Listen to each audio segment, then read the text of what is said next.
Hey guys, Kleiner49 here, and welcome to a review of some heroes from Halo Wars 2. Today, we'll be going over the heroes Cutter, Forge, Sgt Johnson, and Anders. Let's start off with the hero called Cutter. His first hero ability is where he can make his troops capture speed much faster to capture nodes, and their movement speed much faster. Next power is where he's able to give his troops veterancy much faster, which gives them a buff to health and damage output. Another thing he's able to do is put cloaked minefields on the ground which explode when enemies walk over them. Like other heroes, Cutter's able to heal his troops with a beam that surrounds them. Make sure all your troops are inside because any left out will not get the heal beam. Cutter is able to call down his archer missiles, which will demolish anything in its way. Cutter is also able to call down a squad of ODSTs, which rain from the sky and start fighting anything in the area. Cutter can also spawn in a turret, which is just like the ones at the base where you're able to make, and are good against almost anything. He can also call in one Cyclops to join in the fight. Not only that, but he's also able to call in a Self group, which includes 2 Cyclopses, 2 ODST squads, 1 Scorpion, and 1 Wolverine. Finally, he's able to call in his close air support, which calls in 4 fully armed and decked out pelicans that will rain down fire and anything around it.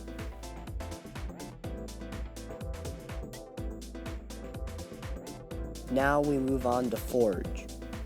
His first hero ability makes the upgrade cost for his power and supply pads much cheaper to get your resources out there faster than any other hero.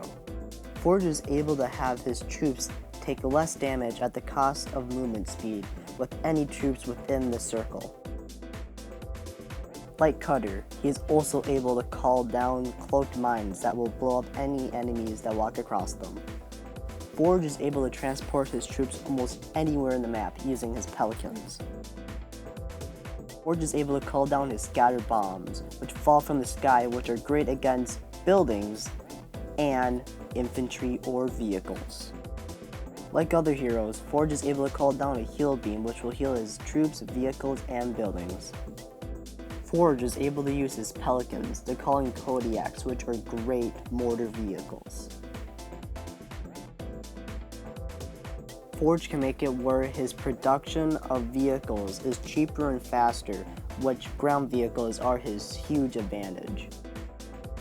If you're losing a battle and losing all your troops, Forge has an ability where any of the 8 vehicles you have just lost will respawn back at your base. Forge's greatest abilities where he's able to use his pelicans to call in his grizzly tanks, one of the most powerful ground vehicles in the game. Forge is a great all-around character, able to call in ground vehicles like Cutter, but also having his unique abilities that make him special. His grizzly tanks are a wonderful ground asset. They can take a lot of damage and pack a good punch. But even though he has a lot of good ground vehicles, make sure you have a diverse army of ground and air, because every vehicle and infantry and air unit has his counters, so make sure you have their counters too. Next, we have Sgt Johnson. One of his major abilities that take a while to unlock is where, free of charge, you are able to build his buildings at his bases and his bunkers for free. Your turrets at your bases are able to steal the health from whoever they're attacking and reduces the cooldown and cost of your bunkers and turrets you're able to drop. And like all the other heroes, he is able to heal his troops. Similar to Forge, he is able to use his pelicans to transport his troops across the map. One of Johnson's best abilities is his bunkers. They are great for holding ground and can hold the Marines, snipers, flamethrowers, and the Cyclopses. My favorite thing is to stick 2 Marines in them along with a sniper, but when you can upgrade them, they get a housing space of 4 troops and a shield so they can take more damage, and I like to add an extra Marine squad for them. His EMP Mac Blast is great for disabling units, but they also give a nice bonus damage to your troops around them, and is great when you upgrade it. Remote sensors are great for increasing the line of sight for his bunkers along with his turrets. He's able to call down a siege turret, which is great for bombarding the enemy. His mech overcharge is great for his mechs, which give them invulnerability and a slight speed boost, and is great when you're in a pinch.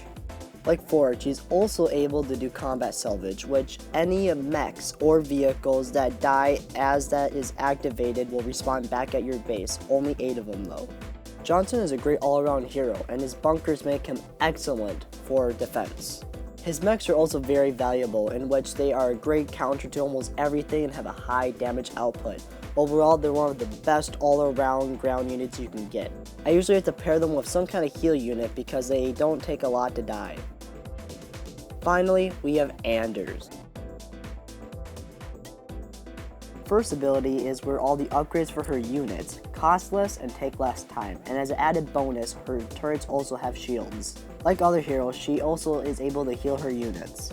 She is also able to call down cloaked mines that hurt any enemy that walks over them.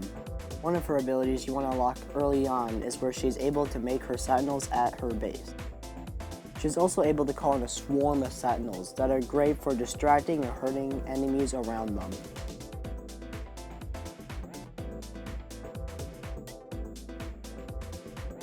Like other heroes, she is also able to call in a drop turret that will hurt any enemy units.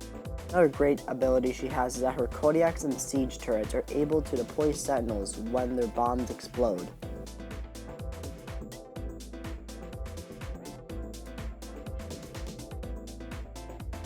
This ability makes it where her sentinel swarms have more sentinels in them, and that her sentinels you're able to make at her base have a small shield, more health, and do more damage.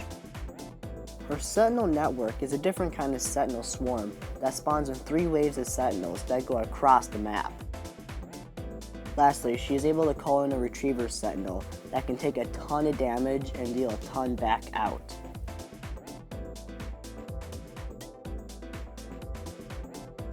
Overall, Anders is a great hero, and if you want a strong air force that can completely demolish almost anything in its sight, Anders is the right hero for you.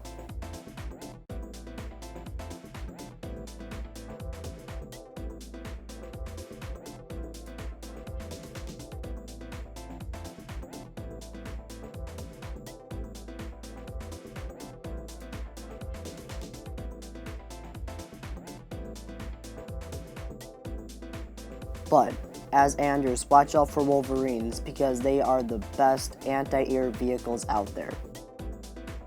I hope you guys enjoyed my leader analysis of the heroes Carter, Forge, Johnson, and Anders.